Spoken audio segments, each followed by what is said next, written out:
Hey, folks. Welcome to Thursday Live here on the Hard to Kill podcast. I'm your host, Dave Morrow. Producing the show today is young Mike in the backstage area. And today we got a few things that we want to cover off, namely some politics. It's getting a little bit spicy.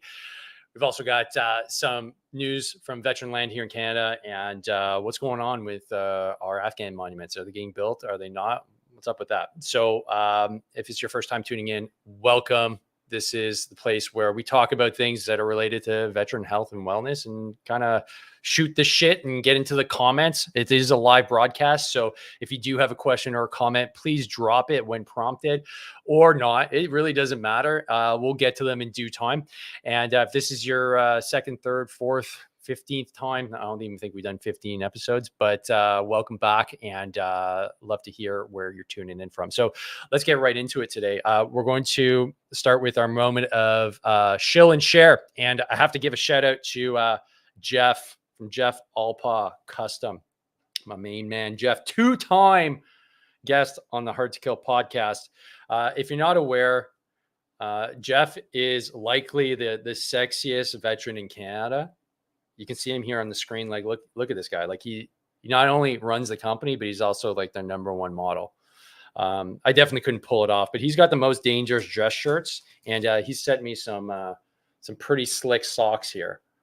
Like he knows me, right? He knows me. I got a nice floral pattern there too. So Jeff, much appreciated. And of course, to outdo himself and the classy guy that he is, wrote me a nice personalized letter here that I'll read out to you. So Dave, thanks for being such a massive supporter from the start. I love everything you're doing, and I'll let you stand for stay hard to kill, stay dangerous, Jeff. So Jeff, thanks, buddy. Much appreciated. We're setting up a code here for y'all. So we don't quite have it set up yet. So we'll get that sorted. So the listeners here, the Hard to Kill podcast, will get some discounted, high quality suits, shirts, and they're all custom, by the way. So when I get my shirts, I have to go through Jeff now because I'm a tall, lanky dude and not chubby. So it turns out when you go to the store and you are like 6'4", they just assume that you're a bit of a fatty. So all the shirts are just so puffy that they look ridiculous. So if you want to have a nice tailored look, Jeff's your guy. So we'll drop the link here in the description to Jeff Alpa Custom. So moving right along, I want to share some wins. So in the Veterans Getting Fit AF community, the goal of the community is to really bring awareness to health and fitness and just to get folks like more dialed in. This is where you go. The link is in the description if you want to sign up. It's free for the entire month of August to join. We just crested the 100 member mark, which I'm really pumped about. I want to share a win from Daryl. So Daryl actually has been a longtime supporter and a member of the Hard to Kill community. So he started working with me about 2 years ago. He did like the 30 to Lean program and kept following up with me and asking questions. And we just had a great chat today in our Q&A. And he said he's down over 70 pounds over the last 2 years, which is amazing. So shout out to Daryl. And on top of that, he's also reduced his medication by half. So yeah, Mike, yeah, there you go. Daryl's success. That's it. So he's reduced his he had like something like 20 something pills to take a day. Now he's down to like half of that, and he's knocking them off one by one. And I had a great conversation on the podcast with Tim Jensen about taking SSRIs and how they might be contributing to the suicide epidemic. And Daryl, case in point, he's like, I'm just getting off those psych meds, and he's like, I feel so much better. He's like, my life has just improved so much more. So he's put in a ton of work. So I want to highlight him as a big success. And if you want to be part of the community, I encourage you to come in. These are the things that we talk about, and we leverage all the great information that we've been able to accumulate over the last 5 years from the best experts in the world. And to follow that, to make that a little bit easier to follow, here's some high level intel. My new book, and I'll give you just a quick snapshot. Mike, I didn't send you a link to this. I'm riffing right now. Okay. My new book, we're going to show you just the first page here. And we're going to get this up here. Where's the book? There we go. Boom. Okay. So my new book is right here. You're getting a first sneak peek. This is only my wife and my editor have seen this so far. So this is the working title, Harden the F Up. And it's a combination or a summary of some of the best conversations I had on the podcast over the last 5 years on how to dial in your health and fitness from other experts' point of view, and then develop a protocol around that. So that's going to be dropping before the Christmas season, so you can get a nice stocking stuffer for your friends and family or for yourself. And there'll be more details to follow on that. But I literally sent this to my editor today.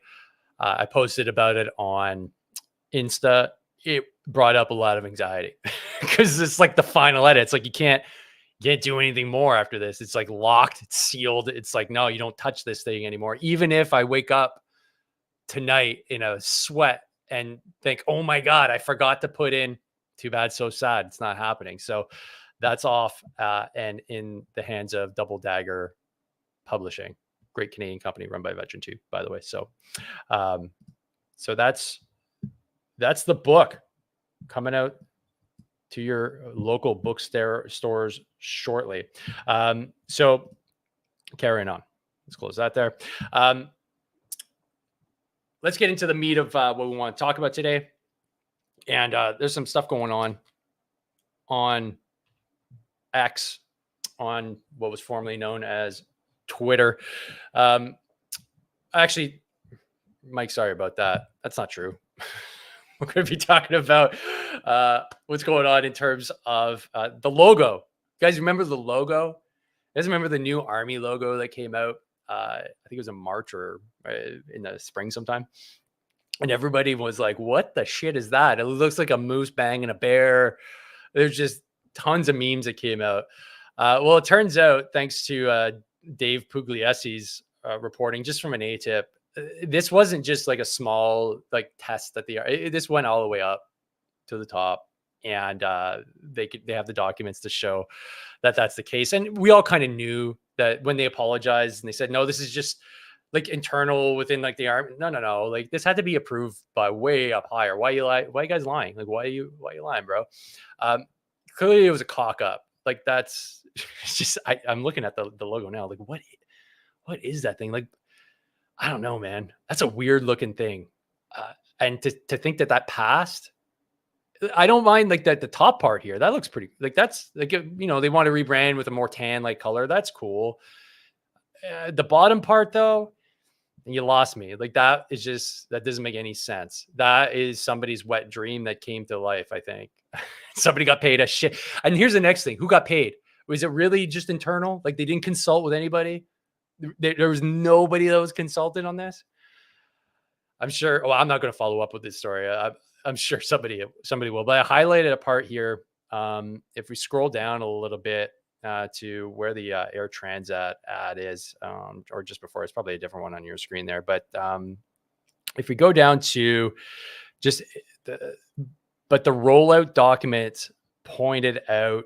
So if that's a little bit higher up there, Mike, just scroll up a little bit more, more yet. Stop. Okay, it's right there. Yeah. So, but the rollout documents pointed out that the image could only be used a certain way. So that's weird. Icon should not be flipped horizontally or vertically. This is a quote from the ATIP request. The briefing document noted, although there was no explanation for the instruction. Like, that's so weird, man. Like, did they see, like, in tests that this looks like somebody, like some random animals banging in the woods? Is that why? What? I need to know. Why would you put that weird instruction there that you cannot flip this? Why? I don't know. That's so weird. It's such a Canadian thing to be going on right now. Nobody really market tested that. And then the article also says, you know, like, this is a big fail. Somebody should, at least take accountability and do an after action review so that you don't fail again. But they have no plans on doing an after action review. Like this is a marketing issue, right? It is, and we all know that military doesn't quite do a good marketing job here in Canada, anyways. But they do great videos. I've seen them. So somebody's got their head screwed on straight somewhere. Why don't whoever's doing it just like they hire them to do all of it, not just like piecemeal it? But anyways, that's I don't know. This is a pipe dream, I guess. But let's get into the news here. So I want to start with updates from Valor Legal. So been chatting with Catherine recently. She's been really busy, like insanely busy, because she's got to show up in court very soon. And it was supposed to be this week. So she was supposed to be presenting her case. And it's like tens of thousands, if not hundreds of thousands of pages. Like it's an insane amount of evidence, right? And so she's kind of been off the radar, but I'm just going to read to you. She sent me a text just with some updates here. And I'll get into this post here about MAID. But for you folks that are listening with bated breath, the Crown has now posted. Okay, the hearing date for the mass tort is 19 September. Okay, so that's coming up on the 19th of September this year, obviously at 9:30 a.m. Mountain Time. And apparently it's going to be public. So there will be a link close to the date that's going to be sent out. But the Crown freaked out and they really wanted to extend this, but the judge said nope. 19th is the hard date, so stay tuned for that. I don't know if I can live stream. I don't know. I'll have to see if that's a thing. Likely not, although it's public. So I don't know the rules on that. As a side note, I checked who's been looking at my LinkedIn profile, and like the third highest organization of folks that are looking at it is CRA. So I think that are they coming for me, or is it just a coincidence? I don't know. They might be wanting to shut me down. If I get audited, it's going to be a pain in the ass. I need a bunch of folks to help me out if that's the case. I'll start my GoFundMe to help with the paying my accountant to do my audit for me. Okay, so with that being said, let's get into the post that's here from a repost from Rebel News. Veterans Affairs Canada tried to hide euthanasia scandal paper trail. So this is just a follow-on to the story that I published here on the Hard to Kill podcast with one of the plaintiffs in the lawsuit that Valor Legal is bringing against Veterans Affairs for offering MAID, so medical assistance in dying, to one of our veterans. And the story gets worse and worse and worse. So as you can see here, this lawsuit's underway. There's likely more. If you want an advocate who's really pushing the envelope on this issue, it's not me so much. I'm more on the burn pits and fitness side of things, and with the COVID mandates. But Kelsey Sharon is doing a great job, and she's on all the big shows right now. So she's been on Jordan Peterson. She was just on Harrison Faulkner. She'll likely be on Joe Rogan or something similar in the near future. I'm sure of it. Or not Piers Morgan. She's been on, but who's the guy I'm looking for? Tucker Carlson. So she's got an important message, and she's not letting people get off the hook. So that's one thing to be tracking. I'm sure this is going to blow up into a million pieces, and it's going to be another huge scandal, which it already is. So moving on, good old Orange Man. He dropped something really interesting at a latest rally. He's talking about all the folks that were forced. I don't think that's the right word I'm using. That were I don't know if they were court-martialed out of the military in the U.S., but anyways, similar to us, they were shown the door for not taking the pokey. Trump has said, "Hey, you're going to get back in, and we're going to give you back pay and a formal apology. So let's get you back in." So that's huge, man, because they've tried. here anyways in Canada just completely forget that there's 330 members suing them for $500 million, but there's thousands that have left because of this. Thousands. We don't have thousands to spare. And if this doesn't get addressed, this is going to fester. It's going to fester. If you screwed up, which we know you did, this was a big screw up. And to say screw up, I'm saying it lightly. There has to be something done. If somebody comes out and says, "Hey, man, like, is it Poilievre? Is it the PPC? I don't know. Is there a politician that's even going to take that stand? I don't know. I'd love to hear what your comments are. Is this something that is even going to be on the political radar here in Canada at all? I'd love to hear what you have to say in the comments. And speaking of comments, let's get into them. So Friday, Terry, thanks for showing up yet again. Hey, no worries, man. I was late too. Orange Man bad. Yeah. Yeah. Keep things simple, man. We'll just keep things simple here. And Ethos and Eros, thanks again for tuning in. Yeah, I was a bit late, but thanks again for tuning in. And Friday, Terry, we don't have anyone with the balls to say that. Yeah, except for podcasters, but I'm a useful idiot, so I have no credibility, right? Neither of us do. Neither of us do. We're just agents of Vladimir Putin, unfortunately, according to our outgoing chief of defense staff. So more to follow on this. Be interesting to see where this story goes with the Trumpinator. So the next thing I want to bring up is kind of like a big picture, like meta picture, big picture, meta picture. How can you tell it's late in the day and I haven't had a boost me up coffee? Talking about a concept or an idea that's kind of been rattling around in my head for a while as to why things are happening the way they're happening and what is the big play here. I like understanding why. So I like seeing the forest for the trees. So when I can get to the bottom of it, it makes me feel good inside.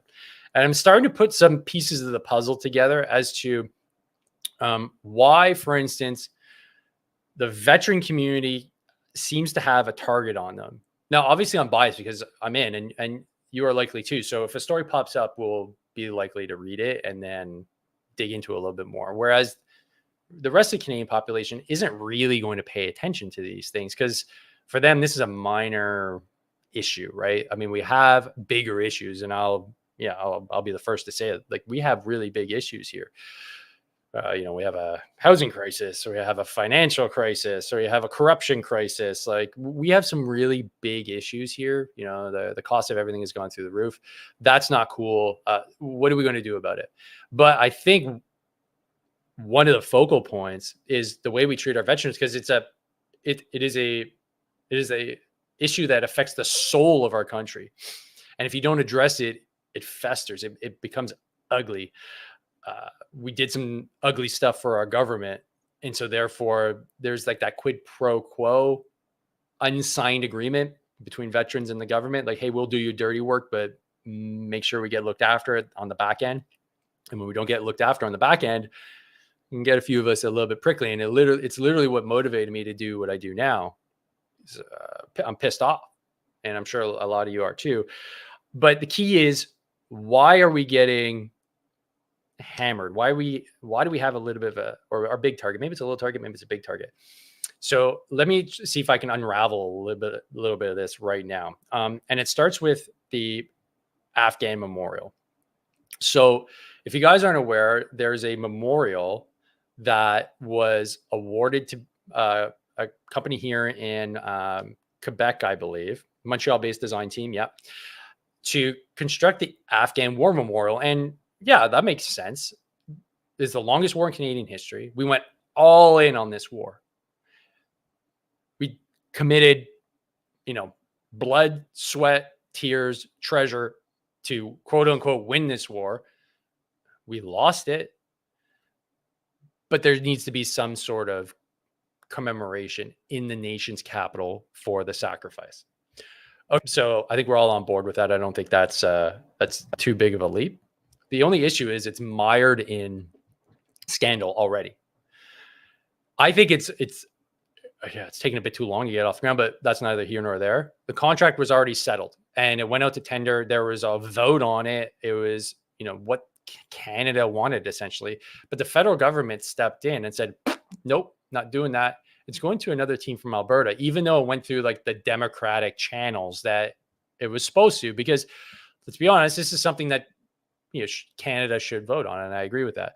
But no, the government came in, Trudeau government came in and said, no, we're going to do this instead. And so now we don't know when this is going to be built. So this is a design concept here. This is the one that apparently won. Looks cool, but I mean, this is like I looked at this before, but it doesn't seem to really reflect what we wore already. And it doesn't even look like our helmets are correct. Again, like leave it up to civies to make an interpretation. Okay. So that's one part. But interesting enough, if we look at who's involved here, former Supreme Court Justice Louise Arbour. Now, you may recognize that name because she was part of the commission that talked about the toxic culture and like the, sexual assault and abuse stuff that's going on in the CAF. She was leading that. Now, that's a whole other episode, I think. I don't know enough about it to make too strong of a statement on it, but part of her role, I think, was to undermine a lot of what we were doing here in the CAF. And then there's a knee-jerk reaction. And anyways, but it's interesting that she was part of this commission because she was part of the design team. And then the project got reversed. So I'll just read you here. Former Supreme Court Justice Louise Arbour, an advisor to the design team that won, then lost the chance to deliver the $3 million project, told this newspaper on Monday that federal officials chose to cheat the winning team Daou submission by ignoring their own rules in awarding the design contract to Team Stimson submission from Alberta. And her quote is, "I think there should be a lot of concern about the integrity of procurement process by the federal government," said Arbour. Now, we don't know what goes on behind palace doors, but I find that interesting. Is there a link there between her decision years ago in this? Is there somebody bringing out the palace knives? I don't know. Who knows? But it's interesting that she's involved in both of these. Now, the projected date I read here should be, have completion done by 2027, I believe. So, we're looking at, and if the government says 2027, it's going to be 2032, like, let's be honest. And there's going to be massive cost overruns. And we're going to realize in a report done by Dave Pugliese that it cost $1.2 billion somehow, right? That's Canada for you in a nutshell. But what's interesting is if we look at what the government's priorities are, okay? So let's just compare two things here. We have 158 Canadian soldiers die in the war, the longest war in Canadian history. Almost 40,000 members of the Canadian Armed Forces served in Afghanistan. And we still can't get a war memorial up in the nation's capital. But what we can prioritize is the construction of an LGBTQ2S+. Well, there's more letters there every day. Isn't there supposed to be an I in there? National monument in Ottawa.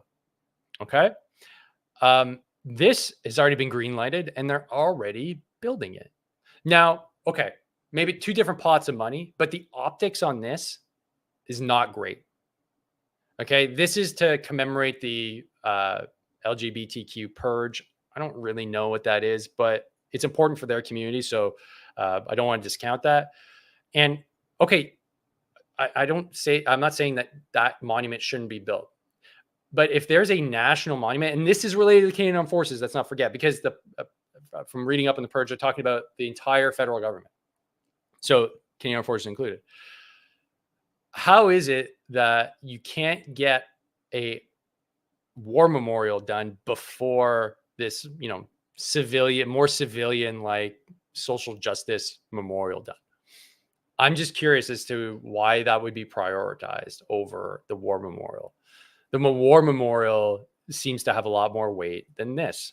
So that poses a lot of questions for me. Why would the government be so inclined to have this memorial over the war memorial? That's curious to me. So I did a little bit more digging, and if we hop over to the rainbowveterans.ca.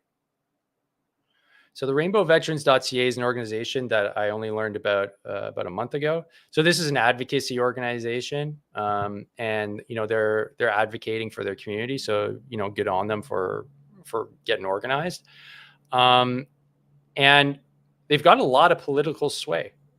Okay, so I didn't know about them, but they've definitely got a lot of political sway. So much so that they've managed to get if you look here, if you scroll a little bit further down, Mike, and show the cap badge. So if we go a little bit further down, yeah, a little bit further down on the page, there we go. So you can see here on the right hand side of the page, they've created a 2S.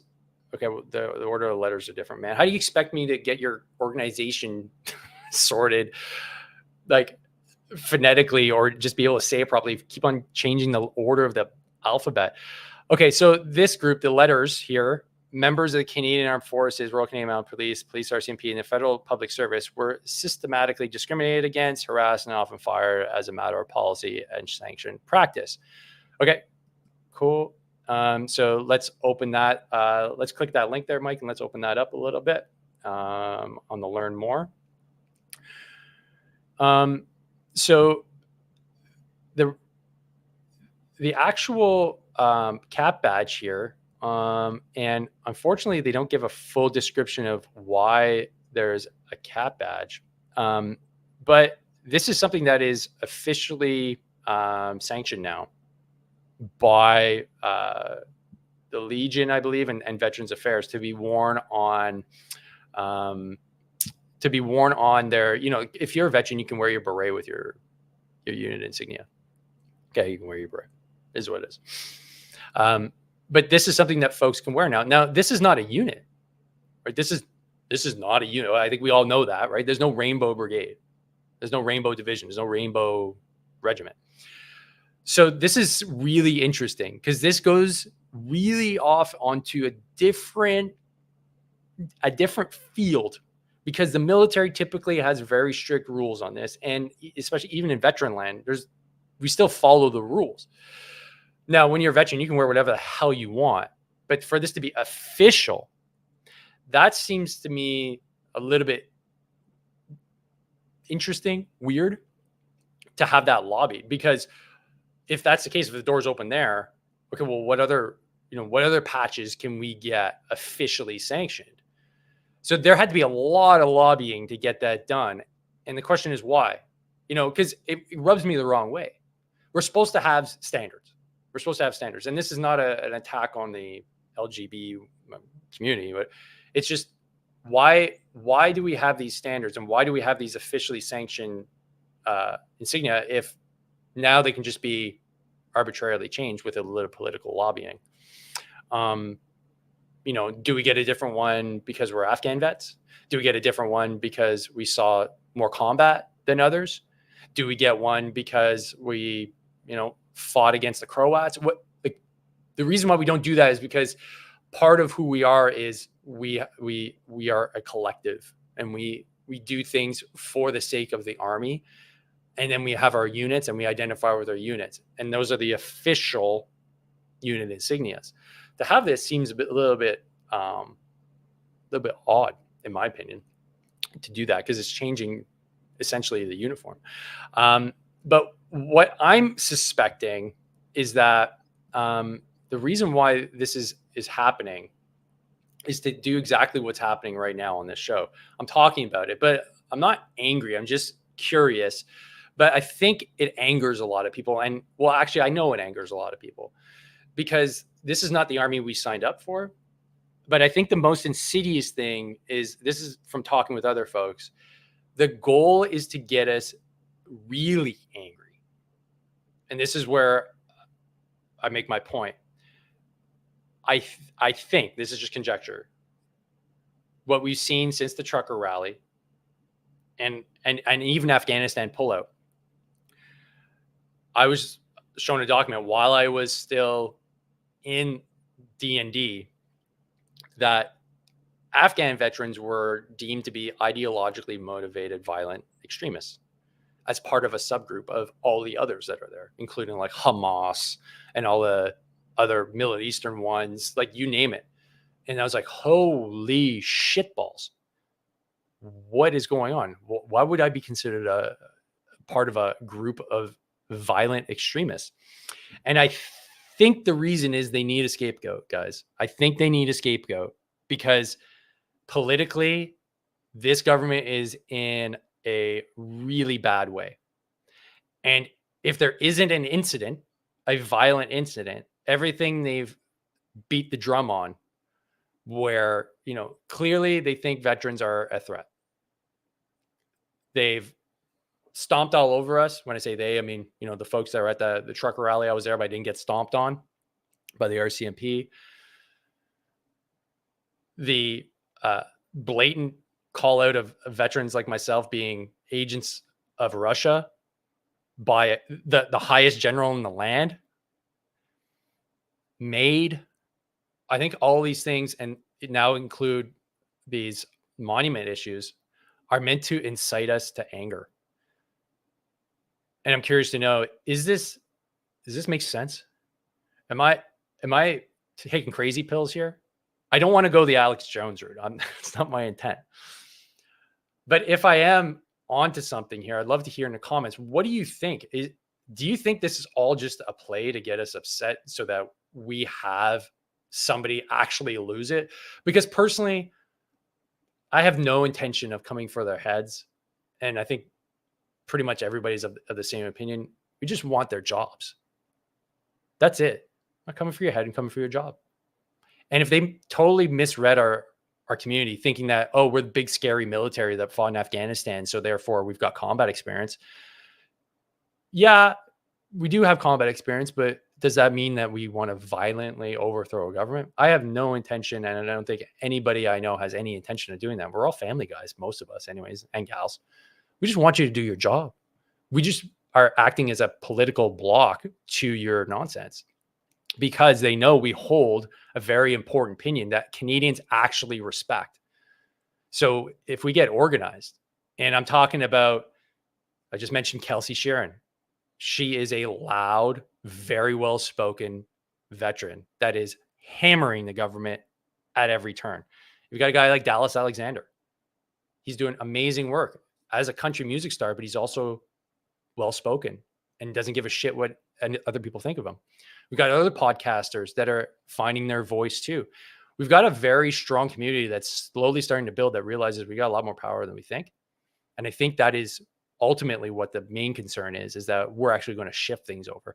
And I don't think it's a liberal conservative thing. I think it's a Canada thing. I think overall, politically, doesn't matter what side of the aisle you're on, they're concerned that we're going to start shifting power. Because I'll be honest, if let's say I was a liberal member of parliament, and across the aisle I have another veteran that's a conservative member of parliament, I'll have a lot more in common with him or her, and we can come to an agreement, possibly like, hey, like, dude, let's go grab a brew, man. What's going on here? Like, can we figure this out? Like, okay, yeah, for the good of the country. Yeah, for the good of the country. Let's figure this out. As opposed to now where most folks have no service at all in their lives. They just end up being a politician. Maybe they had some job working, at a law firm or, something that is just not related to service or the military or anything of that matter, getting into politics. And so they don't understand the idea of service. They talk about it, but I think we need to have a lot more of us in public service, in politics, because then it would be a counterbalance. Because we know, I mean, I say it with certainty, but like, there's a war coming. We're already in a war. Like, we already fund a war. We're fighting the Russians, but we pretend like somehow, sending billions of dollars worth of equipment and money means, that there's no consequence to that. Of course there's a consequence to that. We're seen as an enemy, obviously. We border them to the north. Like let's wake up a little bit here. So let's hit the comments. Let's see what folks are saying. Oh boy, I wasn't paying attention for a little while. Holy smokes, let's get into this. So it's comment time. It's comment time. All right. Valor Law updates, yeah, are always great. And I'll be honest, once this lawsuit is done and we have a decision, the last big episode I did with Catherine, 250,000 people tuned in. And I'll tell you why. It's because this is radio silent in Canada. It's not on any news networks. And on top of that, the internet, social media doesn't allow it to get posted because it deems it as news. So I am de facto the news. And actually, side note, I actually am a literal journalist now, believe it or not. I'm part of the Freelance Guild of Canada. So I just got that approved the other week. So I'm happy about that because then I can get press passes. So yeah, absolutely. I'll keep you guys up to date whenever there's updates for Valor Legal. I wonder how long it took us to build the war memorial on Elgin Street in downtown Ottawa. I don't know. That's a good one. Mike, I don't know if you can find the answer to that, but no idea. I don't even know when that was built, to be honest. But it's a beauty. Did a lot of ceremonial guard, did a lot of salutes to that monument, walking past it with the division. So Ethos and Eros, you submitted an ATIP with regards to LGBTQ funding in the CAF, and they came back to me and said they couldn't find any records. Interesting. Yeah, I'm curious to know if it like on the political side or in terms of like creating training. Because I mean the CAF can't be supporting political movements, right? Because this is what it is essentially, right? Like it's no different than like a BLM or anything like that. Okay, Mike found the National War Memorial was first unveiled in 1939 to commemorate the response of Canadians in the First World War, 1914, 1918. Over the years, the memorial has come to symbolize the sacrifice of Canadians who have served Canada in time of war and is rededicated to their honor. Okay, so 1939. Wow. Okay, so wow, that's wild. And I wonder how long it took to get built. I wonder if you could find that out for us, Mike. I wonder if there's any deep search that we can get that information. But back in the day, like even though they didn't have modern machinery, like they probably did it in like 6 months. You know, soup to nuts, done. Like you got another project. This is the greatest generation. They got everything done, right? Okay. And to follow on with that comment, it's because people are taking credit for the low hanging fruit and not dealing with the true issues. Okay. Silver Links is here. Welcome, Silver Links. Welcome back. Ethos and Eros. Okay. Thanks, Silver Links. Still tuning in. So, okay, we got a post here. Hello, my friend. I survived Circulon once. Guys, I'll be honest. I'm not like I follow on X, but I'm not quite tuned into the subculture here. I do love Circulon. Man, I actually, you know what? Can I share the meme that he made? I don't even know if it's a he or she. I'm saying he, but I'm just assuming it's he. That's behind the account. Where is it? I wonder if I could show that. Can I give me a second here, folks? I'm going to try to bring up this. This has just made me laugh. Share, present, share screen, and entire screen. Here we go. Okay, here we go. We're going to get the infinite screen here for a second. Apologies. And so this is, no, not the liver. No, not that. And here we go. No, not that. Come on, Dave. People are dying here. Hide. Here. Come on. Where is it? Oh, God. This is such a pain in my ass. There it is. Okay, cool. Here it is. It's because I made a comment about, hey, like this whole hate speech rhetoric. I'm pretty much an absolutist when it comes to free speech. I think you should be able to say whatever you want because it's an important tenet of being in a free democracy. And there's going to be a lot of hateful stuff that gets said, but in the domain of public opinion, then that idea, that hatred gets tested by the masses, right? And then you can actually know what that person is thinking and saying, which makes it a lot easier to be like, dude, that doesn't make any sense, and challenge their ideas. And so I don't like the fact that they're coming after podcasters. I don't like the fact that I'm being called a Russian agent, a useful idiot. So there was somebody in BC that was recently arrested for making what they said a racially insensitive post on X about, they said, South Asian people. So they're very vague about everything. Now, yeah, I mean, like, there's racist stuff. Like, we see it all the time. But I made the comment like, hey, like, where do we draw the line? Where's hate speech? Because if folks, and this has been my whole life too, I get called like a drunk Irish Mick. Hey, you Mick, like as a racially charged term for somebody who's Irish, assuming that I'm going to drink my face off, which I used to. Okay. So yeah, I played into the stereotype, but I don't do it anymore. So anyways, circle on one where they had made this Unlucky Charms and put me on a box of Lucky Charms. I laughed out loud, man. I was just so honored to be part of a meme. So anyways, that was just a little yucks for you folks. So still not tracking exactly the whole subculture there, but moving on to some of the more of the comments. Oh, Mike, was that you that did that? No, wait, hold on a sec. Clarify this. Design and construction. Okay, cool. Oh, okay. We're back to the War Memorial here. All right, I'm having a hard time keeping track here. All right, back to the War Memorial. So, Mike, do you want to hop in here and just explain 13 February 1925? When was it? So how long did it take? 1925. And it's done. Okay, so it took 14 years. Okay. So I was a little bit off by 1 year, but all right. Thanks, Mike. Kicking ass in the background there.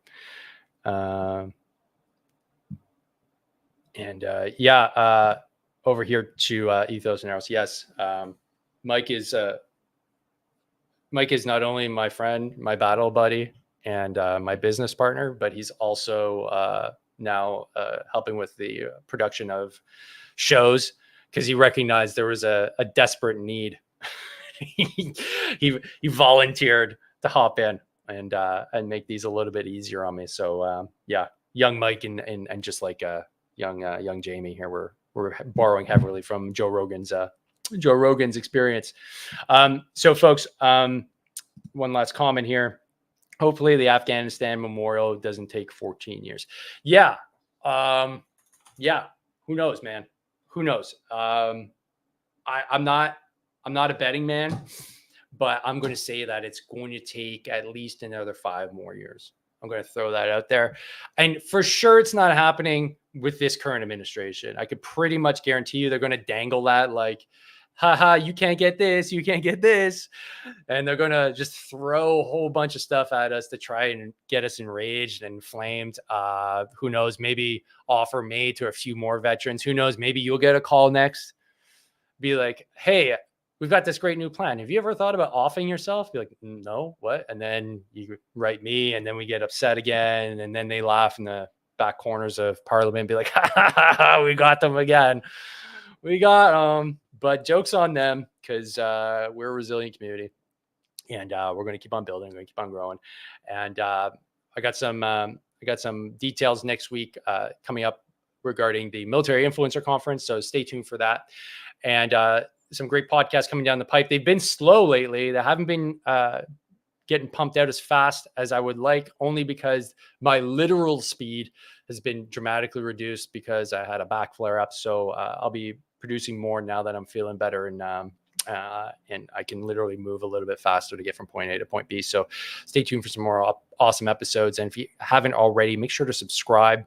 Make sure to also subscribe on your favorite podcast player, so you can find us on all platforms, and make sure to give us a rating. That goes a long way. If you haven't done so already, give us a rating, give us a review. We're at 30 something plus reviews on Apple Podcasts. I know we can bump that up to well over 100. And same here. We're constantly growing on YouTube, which is great. Well over 6,000 subscribers and growing. And I can't wait to see the growth of the podcast and to see more folks get leaner, meaner, and harder to kill. All right. I'm starting to lose my words. It's time to wrap up. So thanks again for tuning in, folks. And we'll see you on the next one. Train hard, fight easy. Peace.